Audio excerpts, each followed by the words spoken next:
Alright guys, Shotty T here with another Alliance War video. This time we're facing Flo. So doing some scouting as usual. I actually miscalculated one of the suicide rosters. When I do it was suicides, but apparently they must have placed it, did suicides before they placed, because when I faced that opponent, it didn't. And it ended up being another suicide roster that I didn't see. So you'll see that in one of my fights as well. And what I found, that a lot of the suicides ends up being in my path because of the nerf, the 60% damage protection that also applies to suicide. So it's not as harmful to play suicide defenders in path 5. So, but anyway, we scouted the path. I was heavily debating on who I should bring because there's a Mojo boss. Torch is somewhat effective. I know Magic. I've seen plenty of Magic videos where she's a pretty good candidate, especially with the flow. But I ended up deciding to go with Venom, Omega Red, and Human Torch. Now, in hindsight, probably just could have taken out Omega Red and let one of my Alliance members take out the opponent that I really brought Omega Red for. But because it wasn't stubborn. But and then I probably could have substituted Magic. I thought about bringing Sunspot, but then I thought about that Korg, because Omega is definitely, I could have used him for Korg, but I also could have used Human Torch for Korg too, even though he has a class disadvantage. Matt Dino was another option I thought to bring for that Korg. But again, this is really, it was just conflicting because of who was in my path. And I normally like to go after the mini bosses to make sure I'm in the game, to be able to take out at least 2 of them, if not 3 on one side, and just spread and put less pressure on everyone else for the rest of the mini bosses. But we have a pretty good attack group in our battle group in BG2, so don't have to put as much onus on myself as I've done before. But anyway, we're gonna jump in, and of course ended up maximizing our energy at the beginning, but then we go back in. Now this is a fight worth bringing Omega Red for, because that was, again, could have been some other options here, but we went with him because of Man Thing. When that spore that he puts on you like pops, it unleashes like poison as well as armor break. And since Omega's poison immune, I don't have to worry about taking that poison damage. So just one less thing to worry about. Now I don't think the poison would have killed me overall if I brought Human Torch to this fight, and plus him being a mystic, he could have melted him sooner. So it wasn't absolutely mandatory to bring Omega Red for this fight. And again, it's just to justify not bringing him in overall. But the more I bring him in, the more I like bringing him in war. And also the more I bring him in war, the more I get used to this playstyle. Cause like I said, I'm not the best Omega Red player. It's definitely a different playstyle than I'm normally doing. Because normally, you guys seen a lot of my videos, I quake a lot. Now, of course, a lot of these wars with the stubborn tactic that we've been facing a lot, I haven't been bringing Quake as much. And also in path 5 with the 6% damage reduction and stubborn, it makes it even less likely that I bring Quake. So, but and it's good to get a chance to diversify my attack, so it's not a bad thing. And maybe I'll get to the point where I'll bring Omega Red, not Omega Red, but Magneto into war and some new blood, because some people may be better counters. But anyway, we have a Domino here, and I decided to leave that long distance relationship node up once again, just in case I get hit. I can heal myself with willpower. But you'll see this fight did not go as nowhere near as smooth as I wanted to go, and actually a couple of tense moments in this fight. But so far we started off great, and of course we're keeping the combos a 4-hit combo just in case she evades randomly. And right there, she stole my power. But again, that's this node where if you have more power than the opponent, they steal it from you once that timer goes away. And she also has special attacks that can't be interrupted. But as you can see, once again, things are going so far so good. And I hit into her block, and for some reason, I stuck to her. I couldn't evade. And then she evaded me there and punished me. And luckily, since I was unlucky and she was luckily she did not stun me. And she countered me again. So now I'm getting very nervous here. I'm cornered. I'm unlucky, so I'm not going to be able to dex her SB2. But luckily, it goes away just in time. Now we just got to recompose ourselves. And since we're unlucky, we can't dex that. We just have to just eat the parry damage there. And luckily, she's unawakened. Otherwise, I probably wouldn't even taken this fight. Probably had somebody else take it. But I've taken this fight unawakened with the Venom before. It wasn't this sloppy. So this was a pretty sloppy fight. I ended up winning the fight, but when you try to save potions, that's not the way to do it. But once again, running flow. So we're going to be facing Iron Man Infinity War, who's a flow defender. And I've used Human Torch against Iron Man Infinity War in the past and the previous map setup where he was on node 22 and 23 with the aggression armor and aggressive fury. And Human Torch always been a good option here. So it'll be no different here. Just got to worry about the power gain with the power snack node. And I believe this is when I figured out that this is one of these suicide rosters I didn't account for. Because as you can see, he doesn't have a bleed or a poison on him. So obviously I didn't know. So basically this person just has recoil without suicide. So actually this ended up being a pretty easy fight because I just used the flow against him. Just keep letting him gain power and just kill himself just by launching a bunch of specials. So I don't even care about flow at this point. Just let him kill himself. And now I gotta watch out for the 50% there with the impact up recovery. But that's gonna gain him another bar of power, more recoil. I want to do a little bit of fighting. I could have did another heavy right there. I think I was a little too far away from the corner to do it though. I definitely could have did it right there. Don't know why I didn't do it right there. All right. Took a little bit of a risk there doing that special so close to the SB3 with 2 flow charges. But at this point, I'm just going to let him kill himself. Not even going to touch him anymore. Yeah, so that was a very tactical fight. Now we're going to face Nick Fury once again on node 23. So before the Nemesis had been Korg, and you saw how those battles went. But now Nick Fury, as you guys remember, last war we faced a rank 3 Nick Fury, and he did have suicides.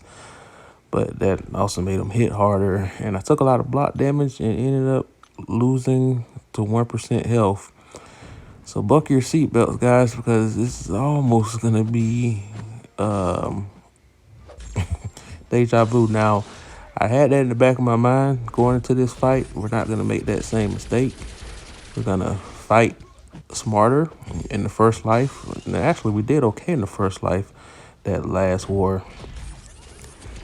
Now you see the block damage isn't as bad because he's not a rank 3, but still, that prowess is still there. And like I said, I purposely decided to just throw my SP1 so I can just gain that health back. So we're going to use that 5-minute clock to our advantage. We're just going to be very patient here. And again, I mistimed the cycle there, dropped my spores. So again, just have to get used to his cycle, man. Just being more attentive to the meter.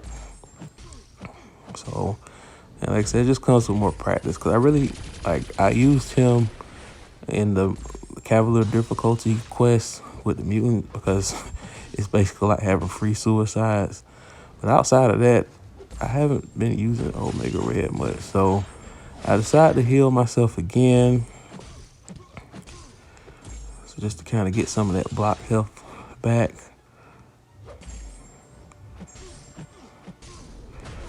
And we decided to do it once again. And it probably was a mistake right there. It probably wasn't necessary to do it. And right there, I actually kind of messed up. So I got paid dearly with block damage right there. And now I'm in a little bit of trouble because his prowess is just building up now. So I decided to throw another SP1. But then that pushes him over the tactical charge threshold. So now I'm in big trouble. I can't take a hit into the block, obviously, because I can't block. So, but his prowess charge is building up. So I'm just trying to hit him some way, but he evades, and he evades there. And, of course, can't intercept him. Every time I try to intercept, he just blocks. And, of course, somehow he doesn't evade that. But then I take a combo, which is worse than getting hit into the block at this point. So I take some of that life back at least. And I got a nice intercept there. But then this happens.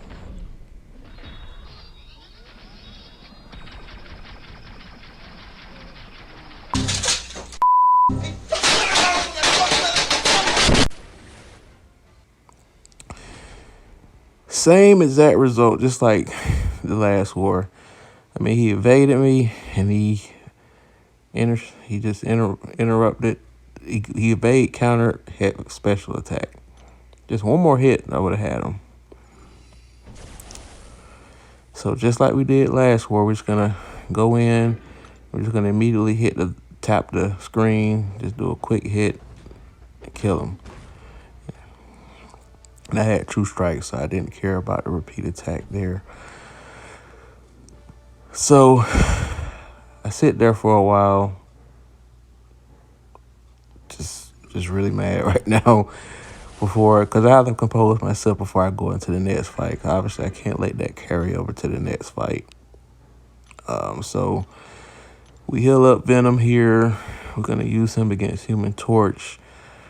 Not the best placement for Human Torch on this node. There are much more trickier placements to place on this node, especially with Flow. There are a lot of interesting options you could put here if you're running Flow. But either way, we got a nice little intercept there. We just intercepted him nicely there. It was it was a very textbook backdraft light intercepts there. And it's risk-free with Venom because if you intercept light, if you miss, the opponent is not, you can recover quick enough where the opponent can't punish you. So, and I did it once again. So that had to be a feel-good fight right there. That was a pretty good feel-good fight. Just got some of my mojo back. But next fight here, we got Korg. Now this is going to be different than,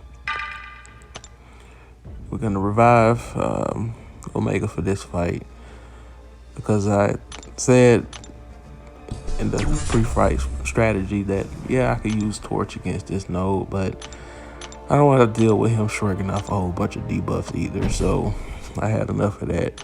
So we're just going to use Omega Red, and of course, the more spores on him, the less likely he's going to shrug off the parry, and then once you have 10, he's definitely not going to shrug it off. So we're just going to go in, and we're going to try to get a couple of intercepts, make him go down a little quicker. And as you can see, he does have suicides. We got an average there, nice intercept there. And get the spores active. Try to do another intercept right there. It's okay.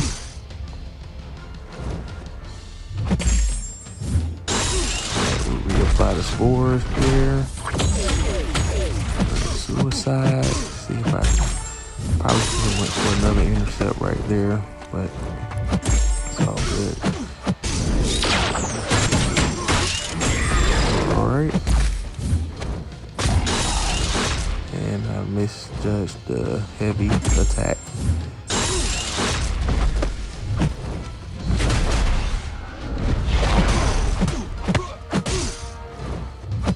I tried to go for an intercept there, but I missed. And of course, fighting Korg on this node is a lot less stressful than node 23 because you don't have to worry about mix master. Now I'm just trying to do a shallow evade so we don't keep dexing and trigger the unblockable, unstoppable. And shallow evade, if you want more detailed description of what that is, it's you can watch Dork Lessons video. It's a very underrated skill to have in the game because what it does, it prevents dexterity debuff from triggering, which is very useful for a lot of situations like Spite, of course Cord triggering Unstoppable, as well as Dormammu when you're triggering dexterity there. So shallow evade, you're basically evading the opponent before they get to you, like probably when they're halfway dashing at you, because you know they're committed to coming at you, so you dash back sooner. But I forgot to record the last fight. I did solo Korg.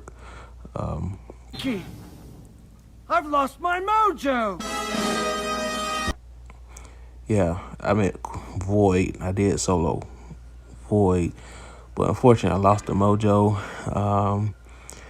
That was a pretty good placement there. I ended up pushing him to an SB3, but the added power gain on that node also, so it was just I was just unprepared. I could have used the pre-fight, but I wanted to save that in case I needed to take him as the boss. But sometimes you just gotta not worry about losing your pre-fight and just use it, because if I would use the pre-fight in that fight, I would have got a one-shot. But unfortunately I lost, but somehow I didn't record it. And like I said, I had one-shot at Void, and that was a pretty good one-shot with Venom, because I was worried about that fight, but that was a clean fight there. So this Mr. Sinister fight, he has flow. So this fight doesn't go as smoothly as I normally like it when I'm facing him, and I can dex this SP2, but it's too risky to do that in war, so I just decided to just take the block damage, and it does give me more temperature and smolder charges, so it wasn't a bad thing that I took that. And plus, as long as I stay focused the rest of the fight, I should be fine. And like I said, we're trying our best not to get them close to 2 bars of power. Just want to keep them right around that power bar for the SP1, because you never know how many crits you're going to land on the opponent, especially with flow. All right, so luckily threw a special there, and he's not cooperating with the parry, so got it just in time. Didn't want to have to bait another SP2 there. So we're just methodically getting him down after a rocky start to this fight.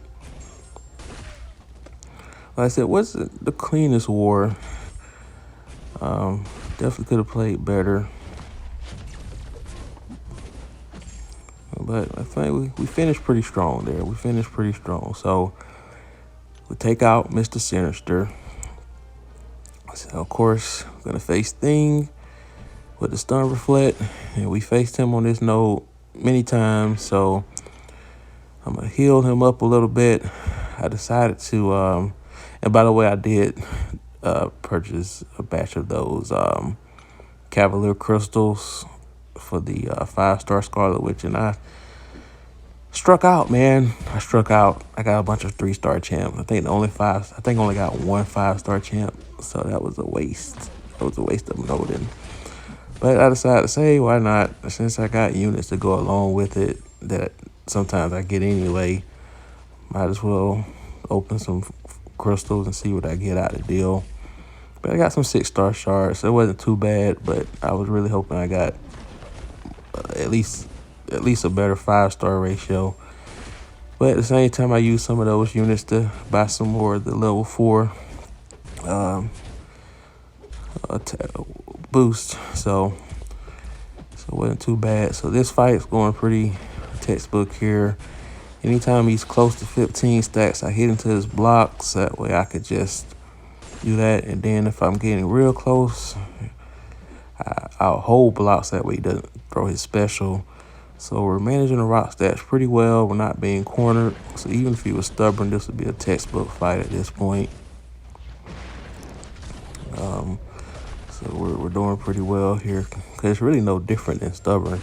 You just have to worry about, just have to parry to get rid of the dexterity. I'm at the indestructible, but I parry here anyway on this node. And as you can see, I did a little subtle thing there. I made sure I immediately held block so he didn't throw his special with 14 rock stacks, and then I'll be scrambling to try to get him to 15. So I hold block again. I baited a heavy. So again, it's just small things, just really small things there. All right, so next fight here, we got Warlock, who's a flow defender. We're gonna bring Venom. And Venom is actually not a bad matchup for Warlock, because one thing that makes Warlock an annoying defender is the infection. But the thing about his infection, the more unique debuffs you have on you, the shorter that infection lasts. And so with Venom, he has all those unique debuffs with the physical resistance, the armor, the fury, the precision, the cruelty, and not to mention his Clintar debuff, buff, like that black one that kind of recycles. So all those unique debuffs are just going to make his infection last shorter. So really, if I heal or if he does his SP1 or his SP2, I'm really not taking much infection damage. So really, the only thing I need to do on this node is just manage flow. And I'm not worried. Of course, it's 20% limber, so you don't have you can parry as much as you want, but you're not going to be able to take advantage of parrying and punishing the opponent. And so I just had to just have that mindset. We're just gonna parry just to get rid of flow. I'm used to fighting stun immune nodes anyway, but I just want to make sure I keep the flow under control. And also it helps he has recoil. So this is probably the most intense moment because he has 3 flow charges. Just want to get rid of that there. It's probably gonna be the last parry I'll be able to get away with without being able to punish him. So as you can see, the generation is actually from the brute force. It wasn't from the infection. And I actually was able to sneak in a parry punish there. And I purposely parried the last projectile so that way get rid of that flow. But like I said, it's not a bad thing to bait specials with the infection. The brute force is killing me more than anything. So I decided to heal some of that back.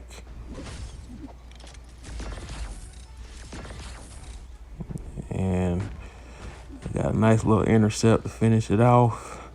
So that's it. Magic almost one-shot Mojo. I went ahead and cleaned up the last like 3% with Human Torch, but this was a massacre. I mean, we destroyed the opponent. 125 defensive kills. 80 in our BG alone. You see, we only died 7 times. But check this out. 48 kills, 36 of them by Dr. Doom. You got knocked the fuck out! All right, make sure you guys like, share, and subscribe. Have a great day.